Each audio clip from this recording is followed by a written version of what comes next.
Now, coming to the second half of this presentation is we'll take a look at our real-time SPC solution. And this is a use case of a surgical light handle cover. This is exactly what it looks like. And if you look at this image below in the operating room, you'll see the yellow arrow pointed to that green surgical light handle cover. And this manufacturer has, the surgical kits received a lot of customer complaints because they would become loose and they would fall off the light, which of course breaks the sterile barrier, and you don't want it falling off of the light, while you're operating on someone. The quality had to put all outgoing product on hold. This can really affect an organization. They had to send representatives out to customers to replace those handles in those customer kits with good stock, and of course identify the root cause of this problem and why that it's happening. So a little bit about these surgical lights. These must be maintained in a sterile condition to prevent any infection. Their cleaning suites to a sterile condition is costly and time consuming. So these covers have become very popular since they easily provide a sterile barrier without the need for a thorough cleaning process during surgical prep. And they're manufactured via a plastic vacuum forming process. So the process that we're looking at is a plastic vacuum forming process. Again, the product is a surgical light handle cover, but the process is a vacuum forming process itself. So taking that data, there's a couple of different variables that are collected as part of the analysis. And those are going to be something like the cycle time, the ejection pressure, the film temperature, the plug depth, the tool temperature, vacuum timing, and the vacuum pressure. These are going to be some of my input variables to my process itself. It was really unknown which of these process variables have the most leverage for that thinning of a handle cover. And the process engineering team and the quality team must produce a permanent action to mitigate thinning surgical handle covers. Keep in mind, you're sending representatives to go and take stock back that you've already shipped out. The organization wants to solve this problem, and not only real-time SPC, but pushing that data to real-time SPC allows you to catch the issue, but also allows you to identify why that issue is happening in the first place itself. So let's take a look at this example in a live demo. I'll just go ahead and start by sharing my screen.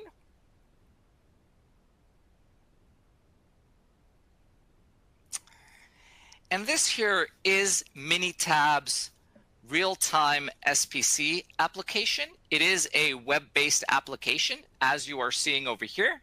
The tool is, again, modern and very easy to use, and is designed to be intuitive for both the operator and the engineer. So there are two types of users that would primarily be using this solution, and of course supervisors, but let's focus on the data entry portion. You have the operators who will basically monitor the process as it is happening, and then you have engineers who are responsible for the operators and the overall process as well. The tool, Real-Time SPC, is broken down into a couple of different portals. And imagine I am an operator. I log into this application. We are making the surgical handle product, as you are seeing over here. And I am working on line A, which is the line that I am responsible for. I can simply navigate to the dashboard and see my control chart as you will see here in just a short second. Now, with any of these, whenever I see a red dot, I know that that is either out of control or out of specification. I, as an operator, can simply click on that dot and, of course, add an assignable cause or a corrective action, as you are seeing over here. Adding that assignable cause and that corrective action leads to that Pareto analysis that allows you to identify where your organization should focus to solve these problems that are inherently part of the process itself.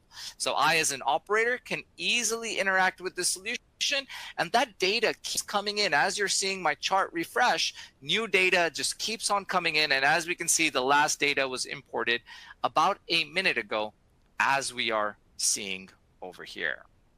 Now, of course, these are a couple of different measures. This is one of my input variables, cycle times. This is one of my output variables, is the measurement, that quality measurement of the minimum thickness, as you are seeing over here. Now, an engineer wanted to understand, we're looking at this data, we can understand any variation in the process, but how do I overall look at this data in a holistic view and kind of identify what's going on? Is I can navigate into my engineering portal, and I can see in my last 24 hours for my surgical handle product and that vacuum forming process, I can see based on all the different lines that we have running, so we only have 2 lines running out of the 3, I can see which one is largely out of control and which one is largely out of specification, as you are seeing over here. If I wanted to see the details for my minimum thickness, which is my output measure, I could simply click on the details section, and we can now see that minimum thickness plotted on my control chart, as you are seeing over here. And this is primarily for that line A station, as we are seeing over here. I, as an engineer, can click on any of these data points. Of course, all these data points are in control. I can add any commentary. I can change any of the information, as we are currently seeing over here. And then I can easily flip between my 3 main tools, my control charts, my capability analysis. So if I want to see how capable that process is, I can simply go ahead and run my capability analysis, as you can see over here, which then shows me some of my metrics like my CPK, as you are seeing over here, and my PPK, as you are seeing over here.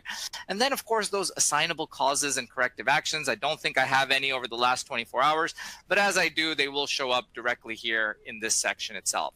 If I wanted to increase the date range, I could simply do that here, which would then, of course, allow that data to show up as we are seeing over here.